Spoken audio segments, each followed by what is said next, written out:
My name is Bob Putnam.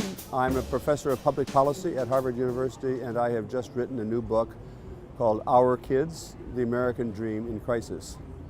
The book is about the growing gap between rich kids and poor kids, and I thought it would be useful to set that in some place and watch how that place changes over time. And so the story of the book begins in my hometown, which is called Port Clinton, Ohio. It's a small town on Lake Erie in northern Ohio. There were no very rich people in town, no very poor people. It was kind of like Lake Wobegon on Lake Erie. And the kids who came out of the class of 1959 had enormous upward mobility. 80% of us ended up doing better than our parents had done. The kids from the wrong side of the tracks were just as likely to make progress economically as the kids from the right side of the tracks. So it was kind of an embodiment of the American dream. Of course, this is the 50s, and it's a mostly white town, so there was racism in town, and there was a glass ceiling for women in my class. I don't want to say that it was a perfect place, but in terms of social class, how far you got in life didn't depend upon your parents. Now you can see this rapidly growing gap between rich folks and poor folks. They live on the other side of town, between rich kids and poor kids. The rich kids are dressed for success, but the poor kids, unlike when I was growing up in Portland, the poor kids are on a downward track, and that's, first of all, it's bad for the country, but secondly, it's just unfair. We are a more class segregated society now than we were 50 years ago. We're not more segregated in every way. We're less segregated as a society in religious terms. We're more likely to live around or have friends who are of a different religion or marry people of a different religion. Same is true for race. We're more likely now to live near people or go to school with people or marry people from a different race. But in social class terms, we're more segregated. Rich folks live in one part of town. That didn't used to be the case, and poor folks live in another part of town. That dividing line you can see in microcosm in Port Clinton, but it's true all over. It's true in LA, it's true in Orange County, it's true in Philadelphia, it's true in Duluth, Minnesota, it's true in Austin, Texas. What's happened over the last 30 or 40 years is there's been a shriveling of a sense of connection and obligation for other people, so that now when you use the expression, our kids, you say, well, our kids are doing pretty well, you mean your own biological kids. And if you go back to Port Clinton now and talk to people there about the kids who are growing up on the wrong side of the track, one young woman we talked to named Mary Sue, they don't think of Mary Sue as one of our kids. She's somebody else's kid. Let them worry about her. And that's the cultural change that's happened.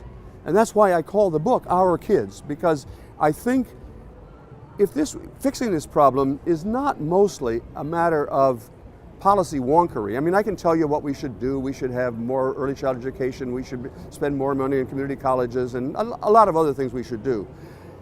But the underlying obstacle here is actually a political obstacle. We have to get people on the upside of the opportunity gap, that is, people who are college educated, to think of the kids on the downside of the opportunity gap as also their kids, our kids. This book, I want to influence people, and most people learn more from stories than from numbers. And so this book, Our Kids, has many more stories about real kids in my own hometown and from places all over America. More than half of this book is just telling you stories, telling the readers stories about pairs of families, well off and not so well off, of the same ethnicity and in the same place, living not very far away from each other, but they differ in their affluence. And so the stories are designed to let you see what is it like going to two such different high schools coming from two such different backgrounds.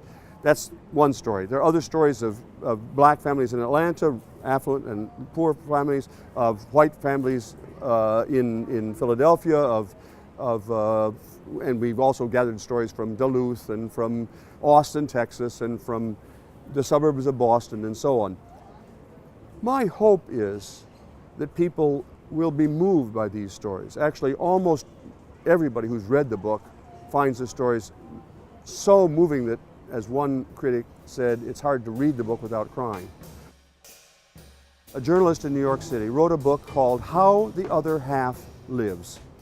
And it was simply a description of growing up in the tenements of the Lower East Side of New York and showing that picture to the people live in the silk stocking district up on the Upper East Side, and saying essentially, look, did you know that there are people living like this just 10 miles from where you live? And I'm not saying that our kids will have that same effect, but that's kind of what I'm trying to do. Another actually book in the same genre came out in the affluence of the 1960s when another journalist wrote a book in America called The Other America. And the other America, what did he mean by the other America? He was speaking to affluent Americans. He was saying, you're pretty warm and comfy in the affluence of the 1950s and 1960s, but there's another America out there, live in Appalachia. So, it's a little highfalutin to say that I'm going to match those authors, because they both did have an effect on American public life. But that's the aspiration, that's the genre, telling stories, real stories, that help Americans see, wow, we've gotten ourselves in a real pickle here. We've got to do something about it.